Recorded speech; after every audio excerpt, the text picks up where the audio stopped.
أعوذ بالله من الشيطان الرجيم بسم الله الرحمن الرحيم السلام عليكم ورحمة الله وبركاته الفاتحة أعوذ بالله من الشيطان الرجيم بسم الله الرحمن الرحيم الحمد لله رب العالمين الرحمن الرحيم مالك يوم الدين إياك نعبد وإياك نستعين اهدنا الصراط المستقيم صراط الذين أنعمت عليهم غير المغضوب عليهم ولا الضالين آمين الحمد لله رب العالمين والصلاة والسلام على أشرف الأنبياء والمرسلين وعلى آله وصحبه أجمعين قال ربنا اشرح لنا صدورنا ويسر لنا أمورنا واحلل عقدة من ألسنتنا يفقه أقوالنا سبحانك لا علم لنا إلا ما علمتنا إنك أنت العليم الحكيم ولا حول ولا قوة إلا بالله العلي العظيم نويت تعلم والتعليم وتذكر والتذكير والنفع والانتفاع والإفادة والاستفادة والحث على التمسك بكتاب الله وسنة رسول الله صلى الله عليه وسلم والدعاء إلى الهدى والدلالة على الخير ابتغاء وجه الله وقربه وثوابه سبحانه وتعالى أما بعد قال الله تعالى في كتابه العزيز بعد أعوذ بالله من الشيطان الرجيم إنكم لتأتون الرجال شهوة من دون النساء بل أنتم قوم مسرفون صدق الله العظيم. Alhamdulillah, bersyukur kita kehadrat Allah Subhanahu wa taala dapat kita bersama-sama lagi, kita bertemu lagi di dalam kelas secara online ataupun secara di atas ataupun di dalam talian. Tuan-tuan, puan-puan yang dirahmati Allah sekalian, Allah Subhanahu wa taala berfirman dalam Al-Quran, walanabluwannakum minal khawfi wal ju'i wa naqsin minal amwali wal anfusi wath thamarat wa basyiris sabirin. Maksudnya Allah Subhanahu wa taala akan menguji kamu semua, kita semua ni umat Islam, seluruh umat manusia akan diuji. Diuji dengan apa? Minal khauf, dengan ketakutan, wal ju'i, dengan kelaparan, wa naqsim minal amwal, dan juga dari segi kekurangan harta, dan juga kehilangan nyawa. Jadi Allah kata wa basyiris sabirin, maka sampaikanlah berita bagi orang-orang yang sabar, iaitu dengan ujian yang Allah timpakan kepada kita, ujian dari segi ketakutan, kita takut kita menghidap penyakit dan juga wabak virus itu menyerang kita. Kita juga dalam keadaan yang mana Allah uji dengan ekonomi kita berkurangan. Jadi orang pun ramai hilang kerja, orang hilang sumber pendapatan, kurang sumber pendapatan. Jadi kita diuji dengan kekurangan harta. Baik. Jadi begitu juga kita diuji dengan kehilangan nyawa. Kehilangan ramainya umat manusia yang mati disebabkan wabak yang melanda di dunia ini. Jadi Allah kata wa basyiris sabirin, maka beritahulah ataupun sampaikanlah berita kepada orang yang sabar, yang mana segala ujian ini jika kita menempuh dengan sabar, maka akan dikurniakan ganjaran oleh Allah Subhanahu wa taala. Baik, tuan-tuan, puan-puan ahli jemaah yang dirahmati Allah sekalian, kita sambung lagi bacaan kitab kita pada hari ini, pada kitab yang membicarakan tentang dosa-dosa besar, iaitu kitab Al-Yawaqitu wal Jawahir fi Uqubati Ahlil Kabair, yang dikarang oleh Al-Imam Syekh Abdul Wahab Asy-Sya'rani hafizahullah ta'ala. Baik, kita telah pun sampai pada bab yang kelima. Jadi hari ini kita nak masuk kepada bab yang kelima. Pada minggu lepas kita dah membicarakan mengenai tentang seksaan bagi orang yang berzina pada bab yang keempat. Baik, jadi hari ini kita nak sambung pada bab yang kelima, yang ada kena-mengena dengan, ada bersangkut paut dengan zina. Baik, dari segi hukum fiqahnya dia lain. Zina dengan tajuk yang kita nak kita nak masuk hari ini lain. Namun dari segi hukumnya apa? Hukumnya dosa besar sama hukumnya. Okey, baik. Baik, jadi namun dia berkaitan juga dengan penzinaan. Okey, baik. Kita sampai pada bab yang kelima pada muka surat 29.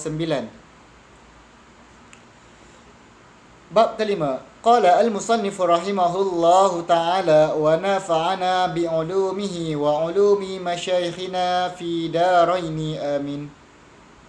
Bab yang kelima. Siksaan orang yang meliwat.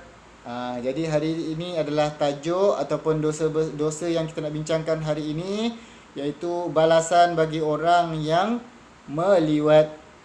Baik, apa maksud liwat? Baik, nanti ada diceritakan di dalam kitab ini. Kita baca. Bab ini menerangkan bagaimana siksaan yang ditanggung oleh orang yang meliwat. Meliwat itu ialah, ini maksud liwat, penzinaan antara lelaki sesama lelaki atau perempuan sesama perempuan.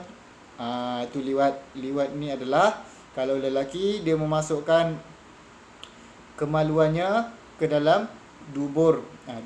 Dubur lelaki juga. Dalam bahasa saintifik sekarangnya adalah homoseksual ataupun gay. Baik, jadi kita membicarakan tentang hubungan sonsang. Jadi hubungan sonsang ni walaupun lelaki dengan lelaki, namun melakukan sesuatu bersetubuh ataupun berjima dengan sesama jenis, maka itu adalah salah satu daripada dosa besar. Firman Allah Subhanahu wa taala sambung, atatuna dzukrana minal alamin, dalam surah Asy-Syu'ara ayat 165.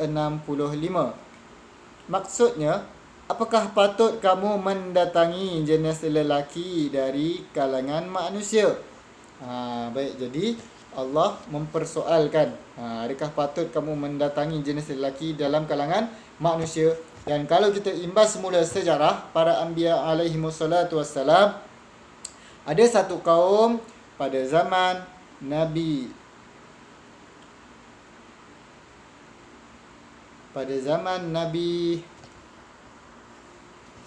Lut. Baik, pada zaman Nabi Lut, yang mana Nabi Lut diutuskan oleh Allah Subhanahu Wa Taala untuk berdakwah, antara kemungkaran yang dilakukan oleh kaum ataupun umat Nabi Lut ini adalah kaumnya melakukan hubungan sonsang ataupun homoseksual, ataupun dalam bahasa Arab dipanggil sebagai liwat. Okey, baik.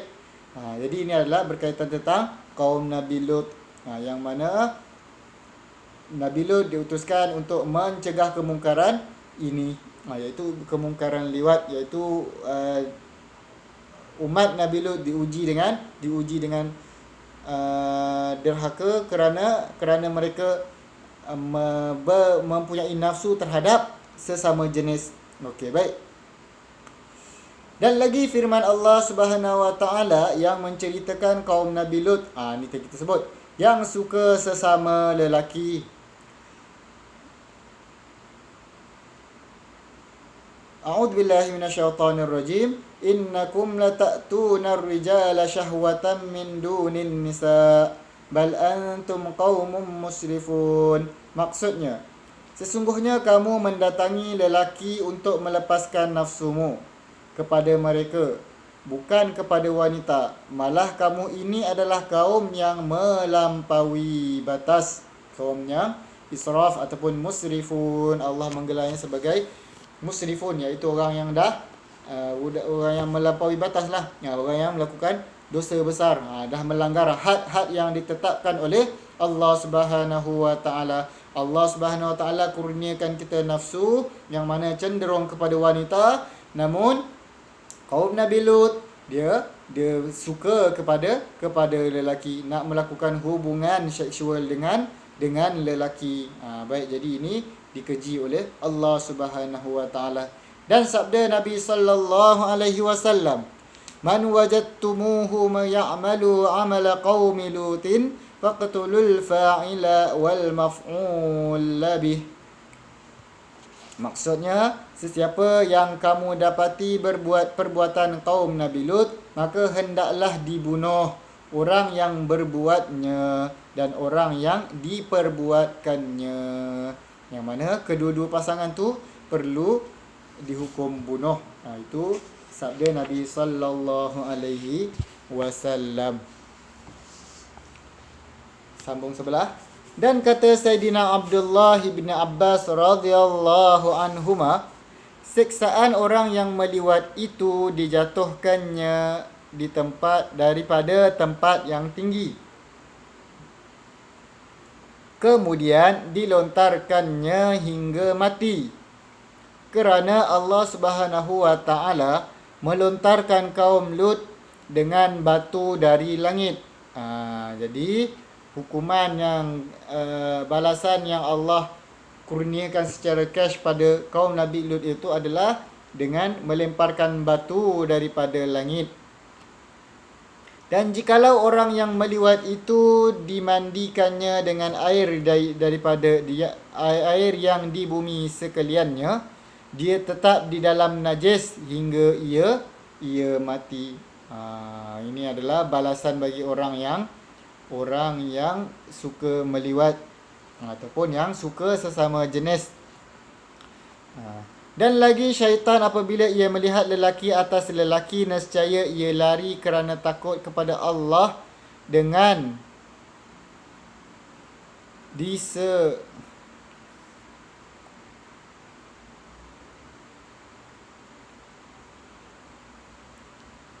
apa tu?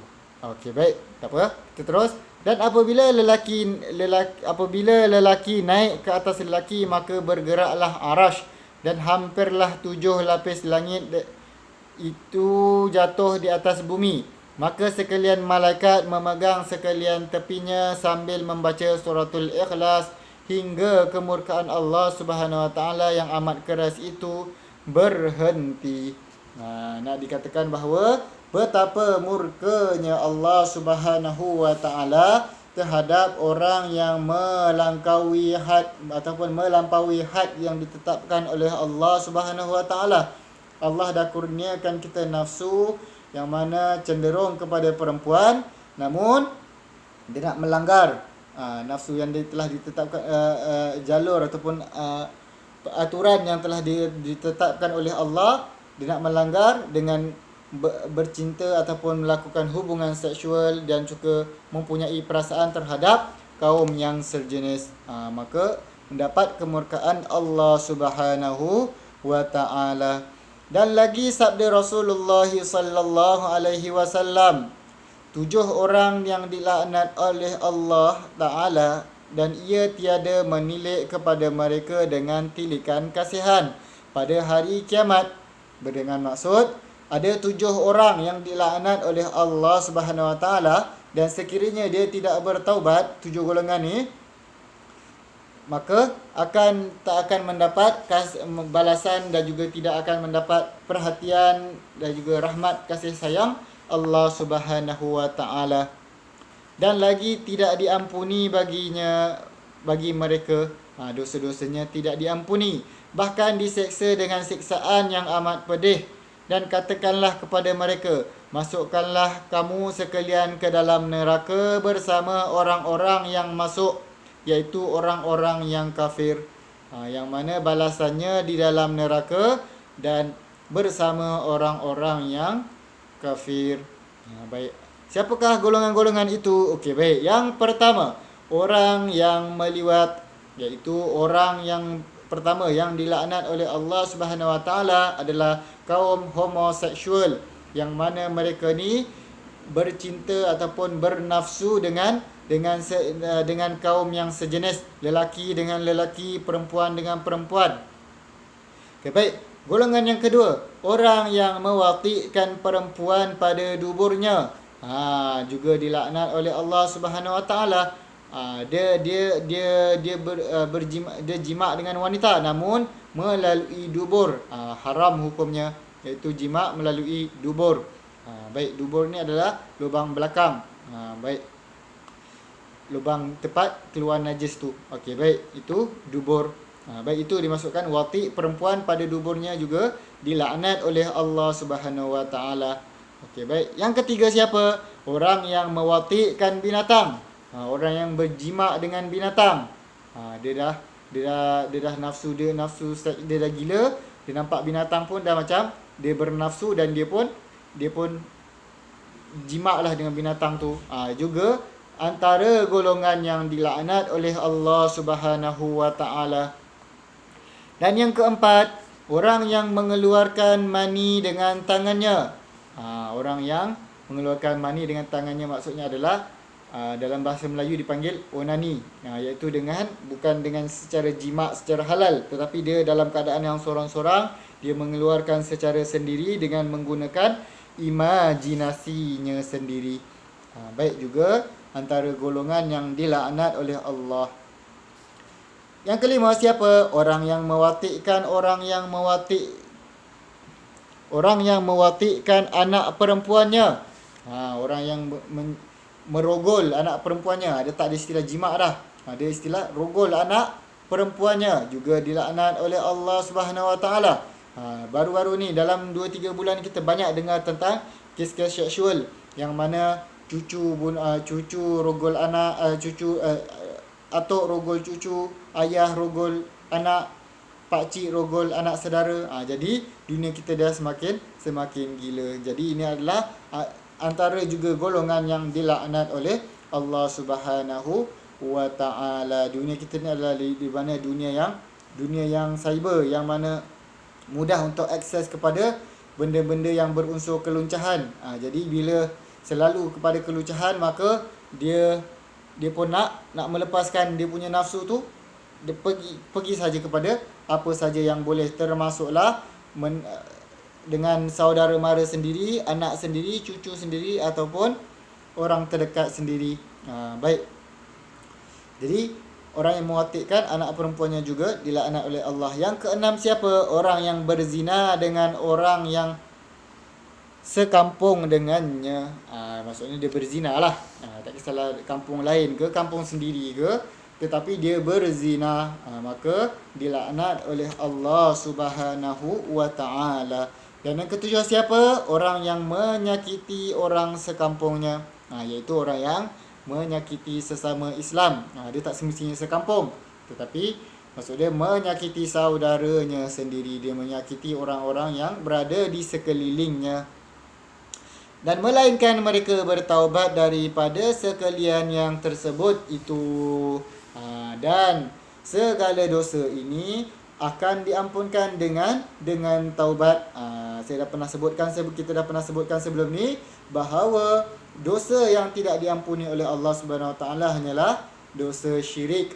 Adapun dosa-dosa besar yang lain, walaupun dosa yang dilaknat Allah seperti yang disebutkan yang tujuh ini, masih lagi ada ruang untuk kita bertaubat. Untuk sesiapa yang melakukannya untuk bertaubat. Kerana Maha Suci Allah Subhanahu Wa Taala, Maha penerima taubat. Sambung pada perenggan seterusnya. Dan satu riwayat daripada Nabi Allah Sulaiman ibni Daud alaihi salam bagi iblis,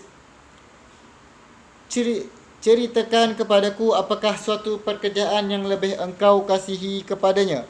Maka iblis menjawab, tiada yang lebih aku kasihi daripada liwat dan mengumpat-ngumpat orang. Nabi Sulaiman bertanya kepada iblis. Baik, kenapa Nabi Sulaiman tanya kepada iblis? Kerana ini merupakan salah satu daripada mukjizat Nabi Sulaiman alaihi salam, yang mana beliau baginda merupakan seorang raja yang mana bukan sahaja menguasai sebuah negara, malah menguasai segala makhluk-makhluk yang lain, termasuklah binatang dan juga jin dan manusia. Termasuk juga dengan jin. Juga Semuanya di bawah pemerintahan Nabi Sulaiman alaihi wassalatu wassalam. Kita pun dah pernah dengar beberapa cerita yang masyhur, seperti cerita tentang semut. Nabi Sulaiman boleh mendengar bahasa suara semut.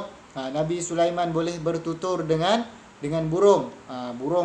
Burung yang dihantar dalam peristiwa Ratu Balqis.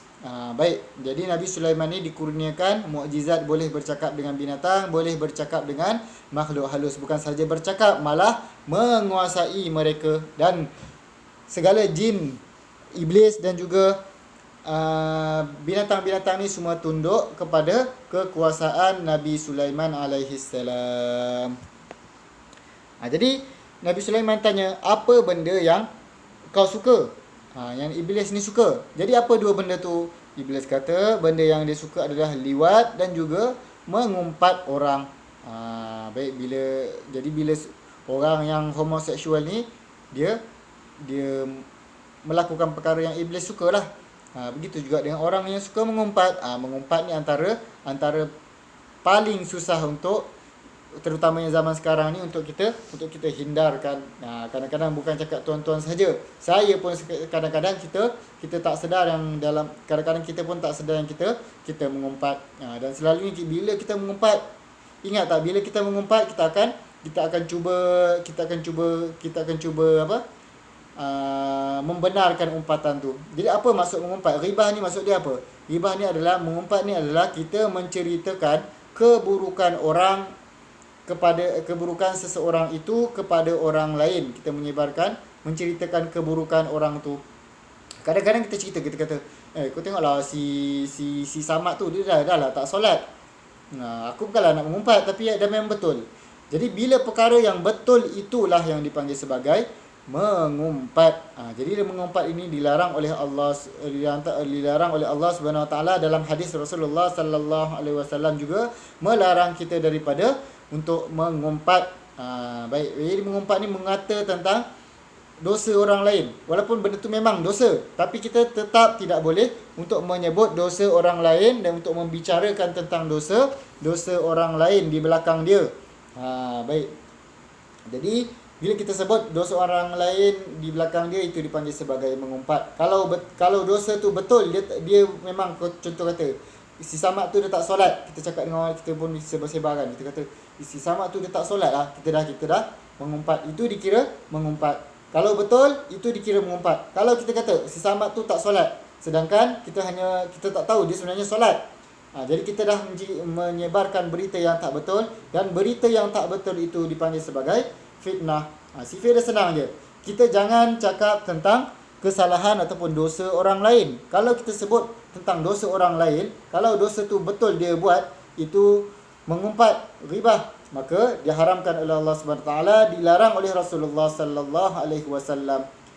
Kalau betul pun kita tak boleh nak mengumpat. Kalau salah, lagilah besar al-fitnah wal fitnatu asyaddu minal qatl, iaitu dosa memfitnah itu lebih besar lagi, lebih dahsyat lagi daripada membunuh. Jadi ala kulli hal, kedua-duanya adalah dosa besar. Dan yang paling penting, paling mudahnya macam mana? Jangan cakap tentang dosa-dosa orang lain. Kita pula nak menilai tentang dosa-dosa orang lain. Baik. Adapun kalaulah kita bercakap, contoh kata orang tu tak solat, kita cakap depan dia untuk tegur dia, maka itu dibolehkan. Itu bukan dipanggil mengumpat. Mengumpat ni di belakang orang tu. Orang tu tak tahu yang kita sebut tentang dosa dia. Baik. Baik, jadi ini adalah antara amalan ataupun tabiat yang digemari oleh iblis. Okey, sambung. Maka Nabi Allah Sulaiman alaihi salam berkata kepadanya, celakalah engkau, bagaimana hal yang demikian itu? Maka iblis menjawab, tiada seorang yang diadatkan baginya dengan yang disukai, maka diperbuatlah dengan maksiat, itulah yang terlebih besar dosanya. Iaitu orang dah tak tahu nak buat apa, maka dia buat dosa. Okey, baik. Dan lagi sabda Rasulullah sallallahu alaihi wasallam, maksudnya orang yang bermain-main dengan melontarkan dengan batu adalah daripada perbuatan kaum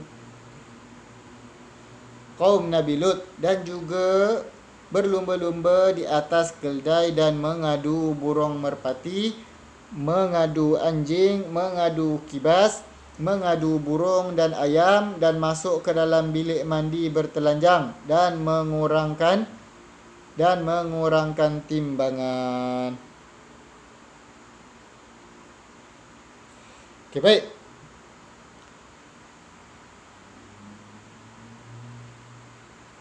Disebutkan bahawa apa dosa yang sama hukumnya dengan orang yang meliwat, seperti kaum Nabi Lut. Okey, apa antara perbuatan lain yang sama hukumnya, sama haramnya, sama dosanya, sama maksiatnya dengan liwat, iaitu yang pertama adalah berlumba di atas keldai, iaitu berjudi.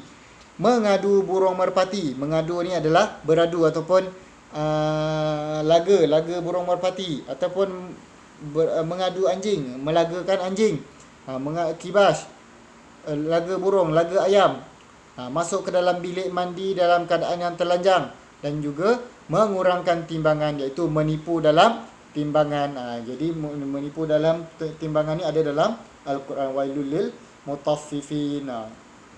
Dalam surah Mutaffifin, celakalah bagi orang yang mengurangkan timbangan.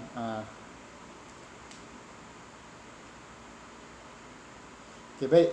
Jadi mengurangkan timbangan ni apa? Contoh dia, kita nak beli satu ikan 1 kilo. Kemudian dia letak dia letak batu ke apa? Sebenarnya dia letak batu 0,5 kilo. Jadi ikan yang ada 0,5 kilo je. Dia pun jual dengan harga 1 kilo. Maka itu maksud dia mengurangkan timbangan. Okay, baik, iaitu menipu dalam menimbang. Ini termasuk dalam hal jual beli. Maka tiap-tiap yang tersebut itu perbuatan kaum Nabi Allah Lut, iaitu perbuatan yang sama ataupun perbuatan yang dilakukan oleh kaum Nabi Lut, dan siksaannya yang dikenakan kepada orang-orang yang berbuat yang tersebut itu memadai dengan perempuan sesamanya tiada berkehendak kepada lelaki. Sama juga antara perbuatan lain adalah kaum Nabi Lut ni perempuan suka dengan perempuan, dan lelaki sesamanya tiada berkehendak kepada perempuan, dan lelaki juga, kaum lelaki suka kepada lelaki. Baik.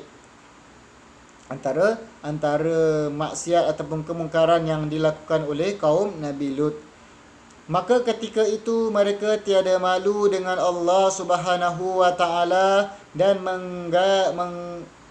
mengkali atas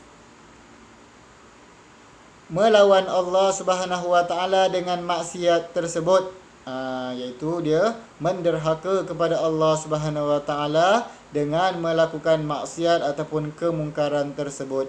Maka Allah Subhanahu wa taala balikkan atas kepala mereka dan dibalikkan negeri mereka oleh Jibril, diangkatkan ke langit, kemudian dibalikkan di atas ke bawah dan yang di bawah ke atas, kemudian dilontarkan oleh malaikat dengan batu yang dibakar dari api neraka daripada langit hingga hari kiamat. Ini balasan yang diterima oleh kaum Nabi Lut, yang mana kaum ini telah pun dimusnahkan oleh Allah Subhanahu wa taala di atas kemungkaran yang mereka lakukan. Umat-umat terdahulu yang mana mengingkari Allah Subhanahu wa taala, bermaksiat kepada Allah Subhanahu wa taala, dibayar cash. Jadi kita umat Nabi Muhammad sallallahu alaihi wasallam, dengan syafaat Nabi Muhammad sallallahu alaihi wasallam, kita punya dosa ditangguhkan, dibalas di akhirat. Jadi sementara kita berbuat dosa, dan umat Nabi Muhammad sallallahu alaihi wasallam juga antara kelebihannya adalah dikurniakan satu yang dipanggil sebagai taubat. Dikurniakan satu peluang untuk kita bertaubat jika kita berdosa. Jika umat terdahulu lakukan dosa je, terus Allah bayar cash. Terus dimusnahkan kaum tu dengan dengan bencana yang diberikan oleh Allah Subhanahu wa taala. Dan lagi hadis dari Sayyidina Ibnu Abbas radhiyallahu anhu, Rasulullah sallallahu alaihi wasallam bersabda, la'anallahu al-mutasyabbihina minar rijali bin nisa wal mutasyabbihati minan nisa'i bir rijal. Maksudnya Allah Subhanahu wa taala melaknat orang-orang lelaki yang menyerupai perempuan dan orang-orang perempuan yang menyerupai lelaki. Ini kita dah bicarakan tentang dalam hadis dalam kitab Syama'ilul Muhammadiyah. Antara fiqh dalam kita nak berambut panjang adalah jangan menyerupai perempuan ataupun jangan menyerupai lelaki. Begitu juga. Jadi dilaknat oleh Allah Subhanahu wa taala. Ini juga berlaku di zaman kita, yang mana kebanyakan orang lelaki mereka ni ada sedikit sifat keperempuanan, dia terus nak bertukar menjadi perempuan. Sebab dia ada beza antara orang yang lembut dengan orang yang ingin menjadi perempuan. Kadang-kadang ada juga lelaki yang bersifat lembut, namun dia tak ada nak tukarkan dia punya jantina, dia hanya ada sifat kelembutan tu sahaja. Jadi ada sebahagian yang lain pula dengan sifat kelembutan yang dia ada tu, dia rasa dia ni bukan lelaki. Dia kata apa? Dia kata aku ni adalah lelaki yang berjiwa perempuan, iaitu aku adalah seorang perempuan yang tersesat dalam tubuh lelaki. Sudah pening pula dia nak membenarkan tindakan dia, sedangkan tak ada macam tu. Walaupun Allah kurniakan kita dengan sifat-sifat kelembutan, bukanlah bermakna kita perlu menjadi perempuan. Kerana lembut itu bukanlah untuk membenarkan kita untuk bertukar jantina ataupun untuk kita menyerupai wanita. Jadi dah berlaku dalam kes dalam negeri kita, dah masuk dalam kes jaiz bahawa ada orang yang dia dah kecil-kecil dia lelaki, dah besar-besar ni dia dah popular semua, dia nak mengaku diri dia perempuan. Begitu juga dengan pernah berlaku kes masuk ke tanah haram dalam keadaan dia lelaki, tetapi masuk ke tanah haram dengan dalam keadaan dia menyerupai wanita. Jadi wa'iyadzubillah, ini adalah merupakan bencana yang besarlah kepada umat Islam. Okey, baik. Jadi itu semua dilaknat oleh Allah Subhanahu wa taala. Dan lagi sabda Rasulullah sallallahu alaihi wasallam, maksudnya sesiapa yang mati sedangkan ia berbuat seperti perbuatan kaum Nabi Allah Lut, ia tiada duduk di dalam kuburnya melainkan seketika. Kemudian disuruh oleh Allah Subhanahu wa taala kepadanya malaikat yang menyerupai dirinya itu seperti burung helang. Maka ia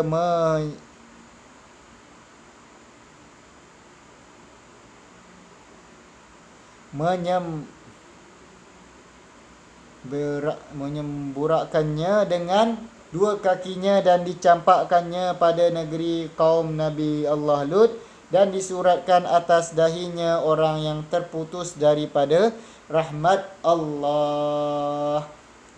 Jadi sabda Nabi bahawa sesiapa yang menyerupai ataupun melakukan perbuatan kaum Nabi Lut, maka akan terputus daripada rahmat Allah, dan bila dia mati, dia dalam kubur seketika je diangkat oleh malaikat dan dicampakkan ke negeri tempat kaum Nabi Lut. Dan lagi sabda Rasulullah sallallahu alaihi wasallam, maksudnya didatangkan pada hari kiamat dengan kanak-kanak yang belum baligh, tiada kepalanya baginya. Maka Allah SWT berfirman kepada mereka, siapa ini? Mereka menjawab, kami orang yang teraniaya. Maka Allah SWT berfirman kepada mereka, siapa yang menganiayai kamu? Mereka menjawab, bapa kami yang menganiaya kami. mereka mencampakkan kami pada tempat orang yang suka mewatikkan pada duburnya. Dan pada hadis yang terakhir ini menceritakan tentang bagaimana keadaan di siksaan, iaitu pada orang yang meliwat ini pada hari kiamat akan datang satu kanak-kanak yang belum baligh dan tak ada kepala.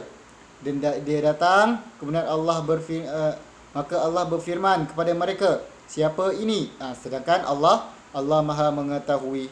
Pertanyaan itu untuk diberitahu kepada orang yang melakukan liwat itu. Maka mereka menjawab, kami orang yang teranaya. Maka Allah firman, siapa yang menganiayai kamu? Mereka menjawab, bapa kami yang menganiayai kami. Sebab apa dikira menganiaya? Mereka mencampakkan kami ke tempat orang yang suka mewatikkan pada duburnya. Baik, iaitu menyalurkan ada punya itulah air mani itu ke bahagian dubur ataupun meliwat. Jadi bukan ke arah ke arah yang tepat, iaitu dia juga secara halal antara zakar dan farash, tetapi daripada zakar ke dubur. Maka itu semua itu diumpamakan di akhirat nanti seorang budak yang tak berkepala kerana dianiayai kerana orang yang meliwat. Okey, baik. Jadi itu saja riwayat daripada Imam Bukhari hadis tersebut. Baik. Jadi tuan-tuan yang dirahmati Allah sekalian, jadi sama-samalah kita berdoa kepada Allah Subhanahu wa taala kita dijauhkan daripada sifat-sifat ini, khususnya zina dan juga liwat. Kadang-kadang ini berlaku tak kira usia, muda pun boleh terjadi, tua pun boleh terjadi, yang belum berkahwin pun boleh terjadi, dan yang dah berkahwin pun boleh terjadi. Jadi kita memohon kepada Allah Subhanahu wa taala semoga dijauhkan dari segala maksiat-maksiat ini, dan segala hadis yang kita bacakan ini moga-moga menggentarkan hati kita, dan juga kita dapat memberi peringatan khususnya kepada diri kita sendiri. InsyaAllah kita berhenti sekadar ini dahulu, dan saya memohon kemaafan dengan sekiranya ada segala kesilapan. Yang baik itu daripada Allah Subhanahu wa taala, dan yang buruk itu dari kekurangan saya sendiri. Saya sudahi dengan astaghfirullahal azim li wa lakum. Fasubhanakallahumma wa bihamdika asyhadu an la ilaha illa anta astaghfiruka wa atubu ilaik. Bismillahirrahmanirrahim. Wal 'asri innal insana lafi khusr إلا الذين آمنوا وعملوا الصالحات وتواصوا بالحق وتواصوا بالصبر صدق الله العظيم. السلام عليكم ورحمة الله وبركاته.